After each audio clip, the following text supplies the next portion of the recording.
Hi, I'm Roger Simmons here with George Diaz. And George, Dale Earnhardt Jr. continues to have some health issues, and you're starting to express some concern about this.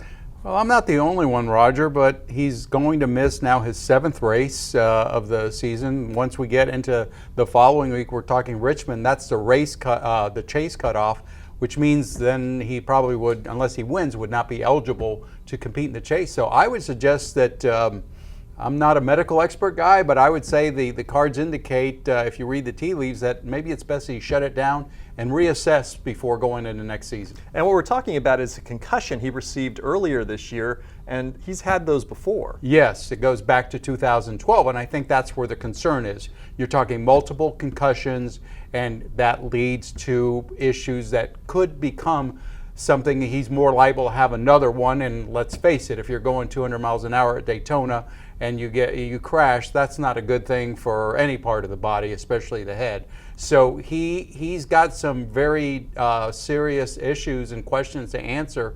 The good thing is he seems to be on top of it. He seems to be well aware of his circumstances and the precarious position that he's in, so he's not taking this lightly. It's funny because you think of concussions, when it comes up in sports, it's mostly you hear about the NFL or football. How common is it for concussions in NASCAR? It's hard to say because they really haven't had a concussion protocol in place until the last year or so. Much like football, it was like, okay, rub some dirt on it, we'll be okay. So you really don't know how much, but it would be interesting to backtrack and see how many guys might have been out there with some issues and they might have been concussed and they didn't know it, or they chose to ignore it. All right, stay with OrlandoSentinel.com for more coverage of NASCAR and Dale Earnhardt Jr.